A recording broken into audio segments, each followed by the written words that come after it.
He was one of America's most popular presidents, handsome, charismatic, a war hero. He believed a strong military was the best guarantor of peace. He explained that cutting taxes was the best way to grow the economy.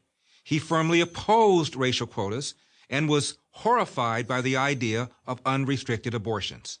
Can you name him? Here's one more clue. He was not a Republican. The answer? John F. Kennedy. When he was elected president in 1960, Kennedy's views were considered mainstream in the Democratic Party.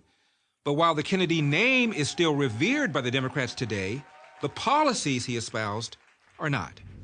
Ronald Reagan, America's 40th president, who was a Democrat much of his life, famously said, "I didn't leave the Democratic Party. The party left me." So, if Kennedy were alive now, which party would he belong to? It's impossible to know, of course, but we can compare his political positions to those of today's Democratic Party. On race, JFK disliked the idea of using racial preferences and quotas to make up for historic racism and discrimination. Today, affirmative action is Democratic Party orthodoxy, but Kennedy thought such policies were counterproductive. "I don't think we can undo the past," Kennedy said. "We have to do the best we can now. I don't think quotas are a good idea. We are too mixed, this society of ours, to begin to divide ourselves on the basis of race or color." On taxes, Kennedy was an ardent proponent of across-the-board tax cuts, believing that more cash in the hands of all Americans, including the so-called wealthy, and a lighter footprint from the IRS would grow the economy. A tax cut means higher family income and higher business profits, Kennedy said in an address to the nation shortly before his death. Every taxpayer and his family will have more money left over after taxes for a new car, a new home, new conveniences, education, and investment. Every businessman can keep a higher percentage of his profits in his cash register or put it to work expanding or improving his business. On foreign policy, Kennedy was very firm about his red lines. When the Soviet Union built missile sites in Cuba, leading to what is known as the Cuban Missile Crisis, Kennedy threatened a decisive military response. The Soviet Union backed down. JFK believed, as Ronald Reagan did, in peace through strength, not strength through peace. In his inaugural address, Kennedy made the case for a strong U.S. military. He saw this as the only way to deter America's enemies. "Only when our arms are sufficient beyond doubt," he said, "can we be certain beyond doubt that they will never be employed." On gun rights, Kennedy was one of 8 U.S. presidents who was a lifetime member of the NRA. Here's what he said about the Second Amendment. "We need a nation of Minutemen, citizens who are not only prepared to take up arms, but citizens who regard the preservation of freedom as a basic purpose of their daily life, and who are willing to consciously work and sacrifice for that freedom." On abortion, Kennedy was assassinated a decade before the landmark Supreme Court case Roe v. Wade. Abortion was not a major issue during his administration, but we do know that he nominated Justice Byron White, a Democrat, to the Supreme Court. White was one of 2 justices who dissented in Roe v. Wade. We also know that Kennedy abhorred Japan's post-World War II use of abortion as a means of population control, saying, "On the question of limiting population, as you know, the Japanese have been doing it very vigorously through abortion, which I think would be repugnant to all Americans." Today, if a Democrat advocated the positions on race, taxes, foreign policy, guns, and abortion that our 35th president once did, he wouldn't be a Democrat. He belonged to that other party. I'm Larry Elder for Prager University.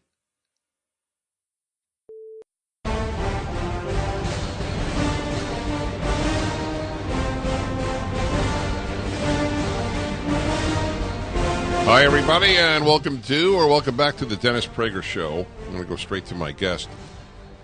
I was thinking, how do I introduce this guest? It's actually I've been thinking about it, and I don't have a really great answer because I'm very close to this man, and I think the world of him. That is Larry Elder, who, of course, is nationally syndicated by Salem Radio, as I am, author of terrific books, and one of the truly most lucid minds I know of. And with that, I'll just let you go, Larry. I just thought I'd give you a nice introduction and say goodbye. Now I got to live up to that. There's only one way to go from there, and that's down. That is correct, but I'm not afraid of that. I'm not worried about it. Let me just tell you, folks, Larry Elder has the latest Prager University course out today, and it's titled JFK, Democrat or Republican. This is a very, very important video, and he does it in his uniquely fact-based, clear way, Larry Elder does. But it's important for another reason, because of a big theme that I have been pushing, Larry, to my audience, the difference between liberal and left. Mm-hmm. And he was a liberal. Mm-hmm. And you why don't you just briefly give examples of positions John F. Kennedy, a liberal icon, a Democrat icon, took? Well, I think the first place to start is the way he looked at life.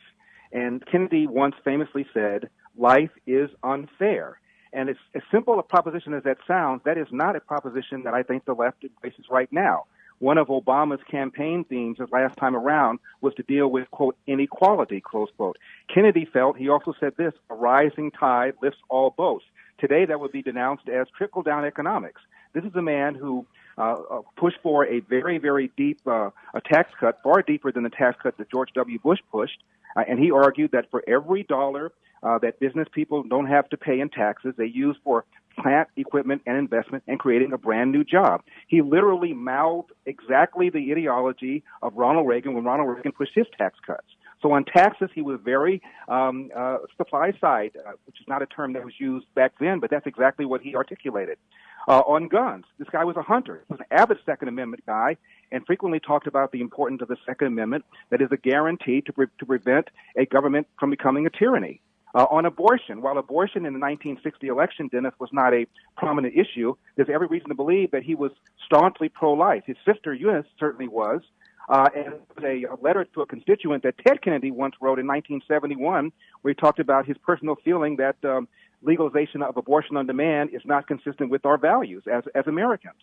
On foreign policy, this was a Cold War warrior. He was a World War II vet, as was his opponent, Richard Nixon.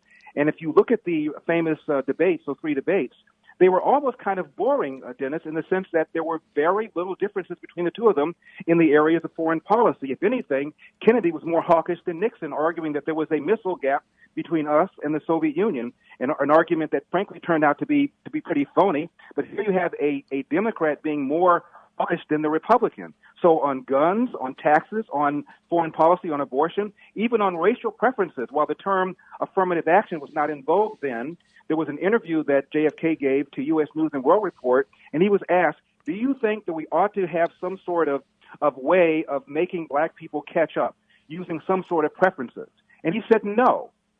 It's unfortunate that we've held a lot of black people back. All we can do now is the best we can going forward, but to use quotas in our nation as diverse as this is would be counterproductive. So this is a guy who opposed race-based preferences, who was supported the tax cut, who was pro-life, a pro-Second Amendment, and a strong foreign policy guy. So as far as I'm concerned, unless he evolved, he would have been a Republican today. Now people can understand why, was it Ronald Reagan who said, I didn't leave the Democratic Party left me? That's right. Charlton Heston said the same thing. Also, he was a Democrat, and because of all those issues, including the Vietnam War, was very important. The Democratic Party turned against the Vietnam War, and not just the war tactically, but also against soldiers. And that's what really caused a lot of people like Heston to rethink his assumption with the Democratic Party. My mom, by the way, said the same thing, Dennis. Even though she never changed her registration, she said, I didn't leave the Democratic Party. They left me. Voted for Reagan twice, voted for George W. Bush twice. This is what these things are unknown today. I wonder, though, if it would make an impact on a typical left-wing Democrat. How would they answer that? I don't think neither of us could know exactly what they would say. It's a hypothetical, but I would love to sit the Democratic Party members of, let's say, the Senate or the House down, watch your video, and say, what do you say to this? Do you think that John F. Kennedy was wrong, and if so, was he a Democrat? That's a great question. Also, Dennis, as recently as a few years ago, Jimmy Carter said something similar about abortion. Jimmy Carter said that our party made a tactical and moral mistake by becoming the party of abortion. He said, I always felt uncomfortable being in a party that supported Roe v. Wade. I don't believe that Jesus would have supported abortion, and I believe that our party made a tactical and moral mistake by becoming the party of abortion. It's a tree fell in the forest, Dennis, and it made no sound because apparently nobody cared that the former president of the United States, a Democrat, has said that you guys, our party, made a tactical mistake becoming the party of Roe v. Wade. Well, now my listeners can better understand. I thought I made it clear, but I think you've made it even clearer why I speak about the difference between liberal and left. And I often add, the liberal today is the conservative of today. Look, I grew up liberal. I haven't changed my opinion on any issue but one. I believed in bigger government as a liberal than I do today as a conservative. But on every other issue, I have the exact same values. And then, to me, the most dramatic, when people say, it just happened yesterday in Chicago. Say, well, we hear you speak about the difference between liberal and left. Well, can you give us an example? I said race. The liberal ideal was be race blind. Race doesn't matter, only character does. And today the left has completely undone that. Is that fair to you as well? Do you see it that way? That's exactly how I see it. I argue that the civil rights movement went off the rails when activists went from demanding equal rights to demanding equal results. Those are two very different things. And I begin with the premise that I started with, and that's JFK. Life is unfair. People have different strengths, different weaknesses, different talents. They're born under different circumstances. What your moral obligation is to pick up those cards and play them to the best of your ability. And if you do that in America, you have a greater chance of realizing your God-given potential than any other country in all of human history. Oh, God, was that well said. You know, I don't know if you saw this, there was a piece in the New York Times. They write such hate-filled pieces about whites. Listen to this. Did you happen to see it? It was in the New York Times this weekend. Sacrificing Black Lives for the American Lie by Ibram X. Kendi.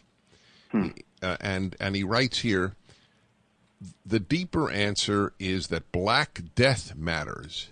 It matters to the life of America, by which I mean the blood flow of ideas that give life to Americans' perceptions of their nation. I didn't understand that. I read it 4 times. But he just good, I'm sorry? Sounds good, though. Yeah, sounds good, exactly. But he ends it, black people and the post-racial myth cannot both live in the United States of America. In other words, blacks can live in America, or the belief that we are in a post-racist society can live, but they can't live together. What do you say to that? I'm not even sure that I understand his point. Let me. I'm not sure he does either, but to my mind, forgive me, I'm dying to hear you, but I think he's saying it's impossible to coexist. Blacks know we are not in a post-racial America. I see. Well, Dennis, when Obama got elected, I'm one of these old school guys that still gets newspapers tossed to his house. And I have the LA Times, the New York Times tossed to my house.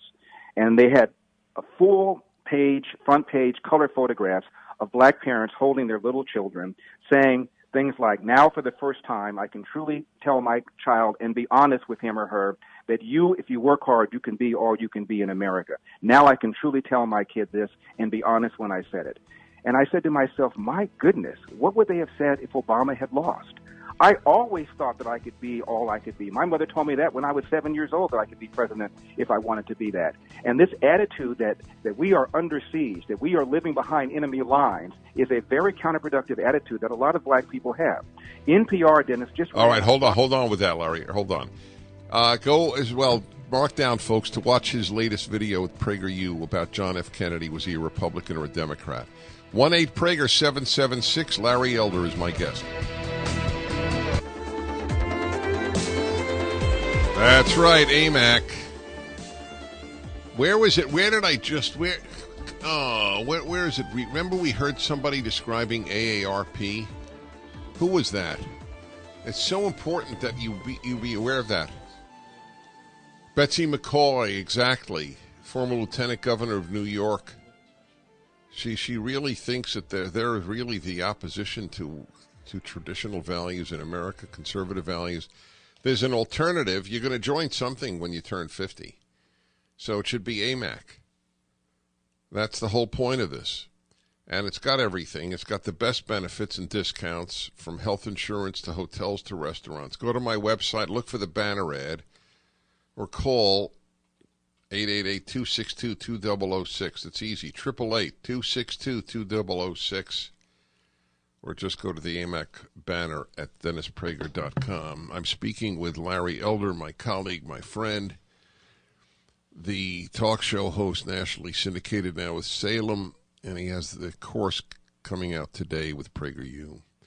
Was JFK a Republican or a Democrat? You were telling me something about NPR when we had to take a break. Yeah, Dennis, a friend of mine sent me a 5-minute piece on NPR about Milwaukee. Recently, the black police officer who shot and killed a black suspect, was found not guilty by a jury. And last year, that shooting sparked a couple of days of riots in Milwaukee. And the piece was all about how so many people living in Milwaukee in black areas feel under siege and feel oppressed. And one person even said, quote, "when they inflicted poverty upon us," close quote. Another one said, "when, quote, they control our health care," close quote. And all of this angst.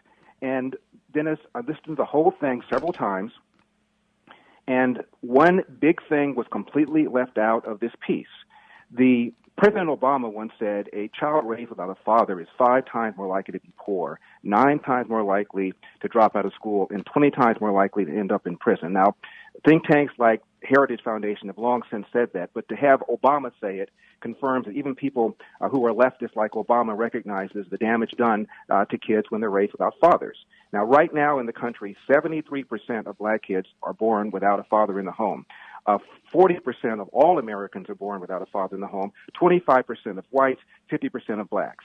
In Milwaukee, Dennis, 87% of black kids are raised in a home without a father. Now, if being raised in a home without a father creates all of these social problems, as said by Obama, there's nothing else to talk about other than what's causing the breakdown of the family. And the answer to that is we've incentivized women into marrying the government, and we've allowed men to abandon their financial and moral responsibility. It is the number one social problem in America. And all the other things we talk about, crime and bad schools, are all related to this.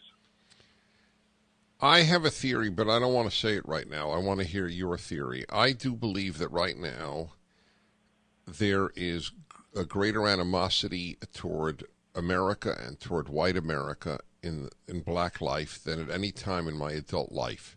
First, do you sense that? Or you think I'm wrong? And if you think I'm right, why do you think that is? I'm not quite sure I'd phrase it that way. I did see a poll done by Rasmussen, often an outlier in polls, so that needs to be said. Blacks, whites, and Hispanics were asked, of the 3 groups, which group is the most racist? Whites said blacks were the most racist. Hispanics said blacks were the most racist. Blacks said blacks were the most racist.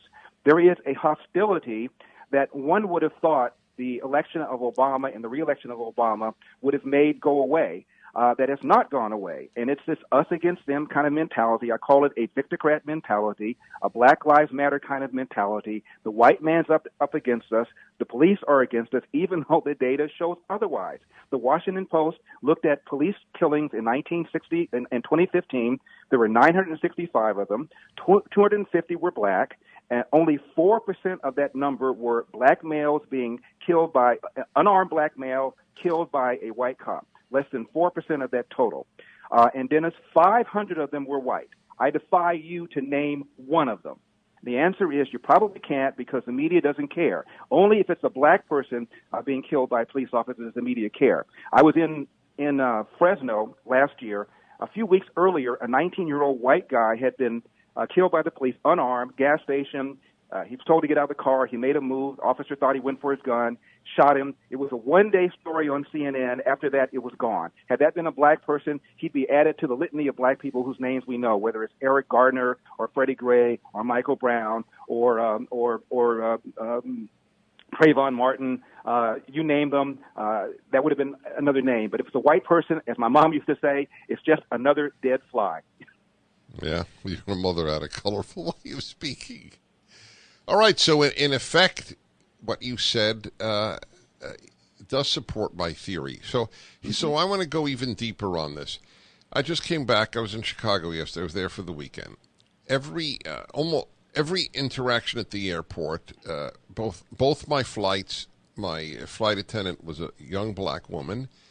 The woman who checked me in was a young black woman, and a whole other. Chicago has a lot of blacks, obviously, so it's totally understandable. Every single interaction was terrific. Mm-hmm. But not only that, and I'm very sensitive to this. I don't care what people's color is, because my preoccupation with the happiness issue. They radiated a calm and a joy of life, and I keep thinking, what I so ache to ask them. Do you think America is a racist society? Do you think whites have it in for you? I couldn't do it, obviously, but I was so aching. What do you think they would have said?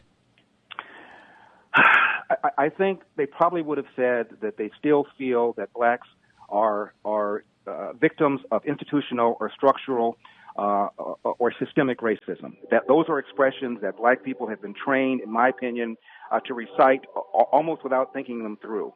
There was a 1997 poll that CNN did in Time magazine. Probably this is the last time I was on the Don Lemon show, Dennis, and I mentioned your own network. 1997, 20 years ago, asked black teenagers and white teenagers whether racism was a major problem in America. Not too surprisingly, both did. However, then Time and CNN asked the following question of the blacks: is racism a big problem, a minor problem, or no problem in your own daily lives? 89% said a minor problem or no problem in my own daily lives. In fact, more black teens than white teens said failure to take advantage of available opportunities was a bigger problem than racism. So on a day-to-day basis, most black people in America are getting along just fine with white people and vice versa. But when it comes to voting, when it comes to trials like the O.J. Simpson case, there still is this assumption that blacks are victimized by all right. And structural. I want to advertise you. I want everybody who doesn't know to listen to Larry Elder's show. He's on this station and overwhelmingly likely, and whatever your station might be, all over the country. And his latest video, the Prager University video, is out today. Larry, may you live many years and continue your work. Thank you so much, Dennis. God bless.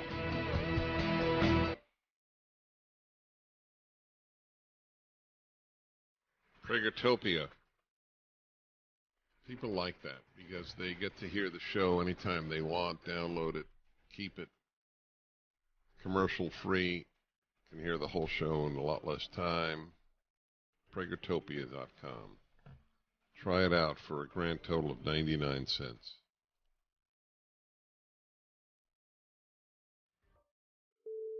Hey everyone, this is Alicia Krause, live from the PragerU HQ, and if you're like me, you're counting down the days to the 4th of July, but there's a lot happening in Washington, D.C., and we're going to be talking about that with our next PragerU live guest, one of our favorite presenters ever. But first, I have to ask you, please take a moment and click the link right now and donate. As little as $5 makes a big difference to help make sure that PragerU videos and PragerU lives stay free. They are impacting millions of Americans, including the majority of our viewers that are millennials. That means under under the age of 35. So you can make a difference in educating a 35-year-old today, a 25-year-old today, a 15-year-old today. If you're a parent, a grandparent, a single person, whatever, please go right now to PragerU.com and donate, or click the link in this PragerU Live. Now, without further ado, I want to welcome one of my favorite people in the whole world. He's an all-around decent dude. Larry Elder is, I guess, are you a thrice presenter to PragerU now? I think so. Wow. That's right. So welcome to we need to have a sweater like SNL gives out to people. I was going to say, I feel like Alec Baldwin on SNL. He's a 5-timer club? I don't remember. I know that The Rock got the 5-timer robe, and hey, The Rock can pull off anything. But so can you, dear sir. Larry Elder is also a syndicated radio host and columnist, best-selling author, and a friend of PragerU and of Dennis. And Larry, I loved your video this week. And so tell me, what was it, what kind of triggered the thought process of, I'm going to talk about how JFK, would he be a Democrat or Republican in 2017? Well, it's a couple of things. I've always been fascinated by JFK ever since I was a kid. He was, I think I was 11 years old when he was killed. And my mother was a big fan of his. My father voted for Richard Nixon. So there was always this kind of tension in the House around Democrat versus Republican that always fascinated me. But more importantly, I feel that the Democratic Party has gotten way left from its roots that encouraged people like my mother to become a Democrat, people like Ronald Reagan to become a Democrat, people like Charlton Heston all left the party. And Reagan famously said, I didn't leave the Democratic Party left me. Mm-hmm. I interviewed Heston a number of times when he was president of the NRA. He said the same thing. And despite the fact, Alicia, that my mother never changed her registration, she voted twice for Reagan and twice for George W. Bush. And I asked her why she wouldn't change her registration, and it was emotional. Mm-hmm. And that brings me back to Kennedy. This vision that we have of Kennedy is often an emotional one because he's such an attractive guy and because his wife was such an attractive woman. We forget that when you analyze his policies, today he'd probably be called a Republican. And I would imagine that people who supported Bernie Sanders and Hillary, assuming Kennedy would not have evolved, would not have voted for somebody like this. On guns, for example. Especially, as you point out in the video, the Democratic Party uses the Kennedy name all the time. And there have been other Kennedy politicians that are way further to the left than JFK ever was. That's right. He's an icon of the party. If that's your icon, then why don't you look at your icon's policies and tell me why you strayed so far from your icon's policies. On guns, he was a hunter, a staunch Second Amendment guy, understood that the Second Amendment conferred an individual right to keep and bear arms, and spoke eloquently about that. On abortion was not an issue in the 1960 campaign. However, his sister was a staunch pro-lifer and activist, Eunice, and Kennedy spoke negatively about the Japanese policy of abortion so that they could control their population. I even have a letter that Ted Kennedy wrote to a constituent in 1971 where he abhorred the idea of abortion on demand. So Kennedy was a Catholic and a believing Catholic and opposed abortion and did not feel that it was something that government should be involved in. Foreign policy. If you watch his debates in 1960 with Richard Nixon, they were both staunch Cold War warriors, both World War II vets, and with virtually no difference in their point of view. If anything, Kennedy was more hawkish than Nixon and talked about there being a missile gap. Most people now believe that there wasn't such a gap, but Kennedy used that to argue that Nixon was not strong enough and hawkish enough on foreign policy. And on taxes, of course, Kennedy proposed a tax cut that went into effect after he died. And by percentage, it was a much deeper tax cut than anything George W. Bush ever proposed. And when you look at the ideology that Kennedy used in explaining why he wanted a tax cut, he sounded like Ronald Reagan. He said, a rising tide lifts all boats, and for every dollar that a job creator saves in taxes, he can put into his work, investment to save and create a new job.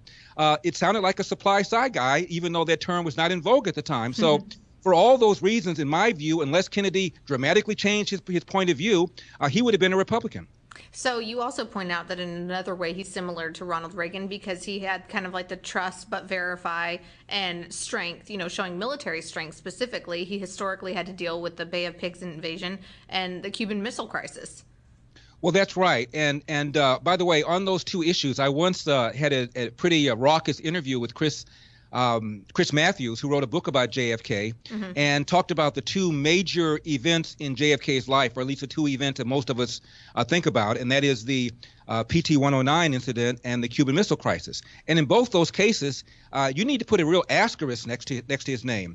The PT-109 was rammed by a Japanese boat. and it was a much larger boat. It's the only PT boat in the whole World War II fleet that was rammed, and it was because Kennedy and his crew was negligent. They apparently were sleeping or not paying attention. It should not have happened. Now, he acted courageously after it got rammed, and he did rescue some crewmen, but it would not have had to happen if Kennedy had been properly operating his boat. Regarding the Cuban Missile Crisis, his Secretary of State, Dean Rusk, urged him not to sit down with Khrushchev, the then premier of the Soviet Union, without any preconditions. Kennedy was so reckless and so confident in his abilities, he did it anyway. Khrushchev ran all over him, debated him about the merits of communism over capitalism, and Kennedy did not handle himself very well.